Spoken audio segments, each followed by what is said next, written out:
আমাদের বাংলায় সব কিছু একটু অন্যরকম আর সবার থেকে একটু আলাদাও বটে। সে ধর্মের ক্ষেত্রে হোক, আমরা তারও ব্যতিক্রমী। ঠিক যেমন বাঙালির হিন্দু ধর্ম উত্তর ভারতে অন্যান্য রাজ্য থেকে আলাদা, তেমনি আমাদের রাজ্যে ইসলাম ধর্ম এবং মসজিদ তৈরির শৈলীও পৃথক। বাংলায় মুসলমান শাসন তুর্কি আক্রমণকারী বখতিয়ার খিলজির সঙ্গে শুরু হলেও বাংলায় ইসলাম এসেছে তার অনেক আগেই।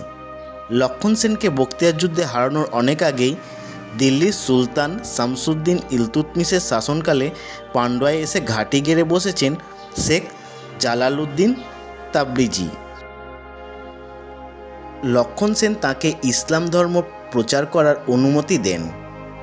শোনা যায় শেখ জালালউদ্দিন নাকি বখতিয়ারের হামলার ব্যাপারে ভবিষ্যৎবাণীও করেছিলেন, কিন্তু সে কথায় আমল দেয়নি লক্ষণ সেন। টেরাকোটার কারুকার্যে আগাগোড়া সুসজ্জিত হিন্দু মুসলিম সংস্কৃতির সমন্বয়ে নির্মিত পাঠান আমলে খেরুর মসজিদটি ভূমিকম্পের অভিঘাতে আজ বর্তমানে ধ্বংসের মুখে। 1897 সালের ভূমিকম্পে ওই মসজিদের প্রধান গম্বুজটি ভেঙে গিয়েছিল এবং পরবর্তীতে ভূমিকম্পে বড় বড় কয়েকটি ফাটলও ধরে। মসজিদটি পূর্ব দিকে ও দক্ষিণ দিকেও হেলে গেছে, ফলে যে কোনো সময় মসজিদটি ভেঙে পড়তে পারে বলে স্থানীয় বাসিন্দাদের আশঙ্কা।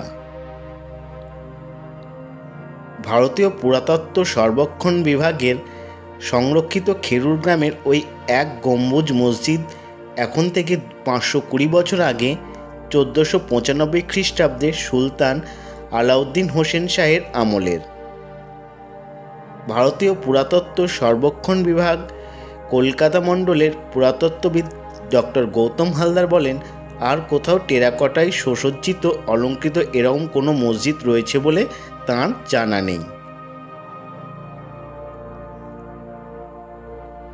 মুর্শিদাবাদ জেলার সাগরদিঘি থানার শেখদিঘি গ্রাম লাগোয়া 12 নম্বর জাতীয় সড়কের মোড় থেকে দক্ষিণ দিকে প্রায় 5 কিলোমিটার দূরেই খেরুর গ্রাম। এই গ্রামে একটি ক্লাবঘর নির্মাণের সময় 1978 সালে মাটির নিচে থেকে পাওয়া যায় পাল ও সেন যুগের কালো পাথরের একটি স্থানক বিষ্ণু মূর্তি। দুই ইতিহাস গবেষক বিজয় কুমার বন্দ্যোপাধ্যায় এবং অমেয় কুমার বন্দ্যোপাধ্যায় তাঁদের লেখা পশ্চিমবঙ্গ পুরাসম্পদ গ্রন্থে লিখেছিলেন, খেরুর গ্রামেরটি প্রাচীন। হিন্দু ও বৌদ্ধ যুগেও গ্রামটির অস্তিত্ব ছিল। সুলতানি আমলে এটি একটি প্রসিদ্ধ জনপদ হিসাবেও মনে করা হয়। ওই গ্রামে বেশ উঁচু একটি ঢিপির উপরে পূর্বমুখী মসজিদটি নির্মাণ করেন সুলতান আলাউদ্দিন হোসেন শাহের সেনাপতি মুয়াজ্জম খাঁ। মসজিদের সামনের দেওয়ালের মূল প্রবেশদ্বারের উপর নিবদ্ধ করা রয়েছে কালো পাথরের দুটি ফলক। তাতে আরবি হরফের মসজিদটি নির্মাণকাল খোদাই করা রয়েছে। চুন সুরকির গাঁথনিতে বাংলা ইটে দিয়ে মসজিদটি নির্মিত হয়। ভেতরে বাইরের দেওয়ালে ও খিলান মিলে সমগ্র মসজিদটি টেরাকোটা ফুল ও লতাপাতা অলঙ্কৃত। মন্দিরটির সম্মুখে রয়েছে প্রবেশদ্বার, তারপরেই বারান্দা, বারান্দার পর ফের 3টি প্রবেশদ্বার, বারান্দার উপরেই রয়েছে 3টি গম্বুজ। বারান্দার পর পশ্চিম দিকে রয়েছে 9 মিটার বাই 9 মিটার আয়তনের মূল মসজিদ। মূল মসজিদের উপরে ছিল বিশাল আকৃতির একটি গম্বুজ। এ কারণে ভারতীয় সর্বেক্ষণ বিভাগ নামে রেখেছে এক গম্বুজ বিশিষ্ট খেরুর মসজিদ। বিশাল আকৃতির গম্বুজটি 1897 খ্রিস্টাব্দে ভূমিকম্পে ভেঙে গিয়েছে। ছোট 3টি গম্বুজে বিশাল ফাটলও ধরেছে। খিলান দেওয়া সামনে 6টি প্রবেশদ্বার ও দুই পাশে অর্থাৎ উত্তর ও দক্ষিণ দিকে আরও 2টি করে মোট 4টি এই একই ধরনের খিলান দিয়ে প্রবেশদ্বার রয়েছে। সব মিলিয়ে 10টি প্রবেশদ্বারে খিলানেই বর্তমানে ফাটল ধরেছে। দক্ষিণ পূর্ব কোণের ও দক্ষিণ পশ্চিম কোণের মূল পিলারের দুইটি দক্ষিণ দিকে হেলে পড়েছে। মসজিদটি পূর্ব দিকে মূলত 3টি প্রবেশদ্বার ও উপরের অংশের সামনের দিকে প্রকৃত অবস্থা থেকে হেলে পড়েছে। সামনের অংশ প্রকৃত অবস্থা থেকে প্রায় 6 ইঞ্চি হেলে পড়েছে।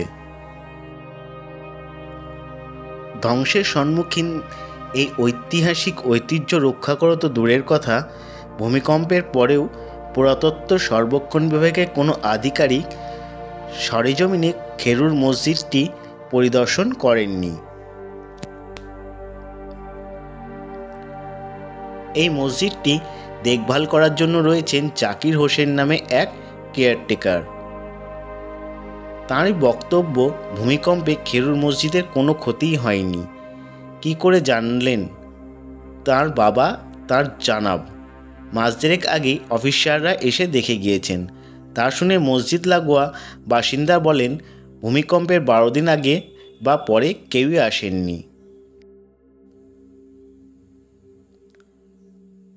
তাঁর বাড়ি খেরুর থেকে 35 কিলোমিটার দূরে বহরমপুরের শিয়ালমারা এলাকায়।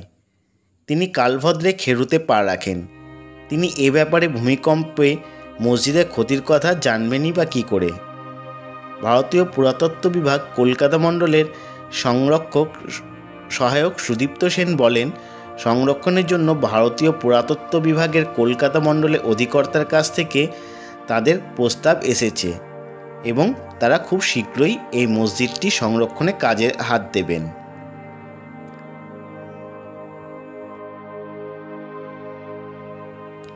তো এখন আমরা ঐতিহাসিক এই খেরুর মসজিদটির চারপাশ ভালো করে পর্যবেক্ষণ করে নিই।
তো আজকে আপনাদের আমার এই ভিডিওটি কেমন লাগলো তা আপনাদের মূল্যবান মতামত ভিডিওর কমেন্ট বক্সে অবশ্যই জানাবেন।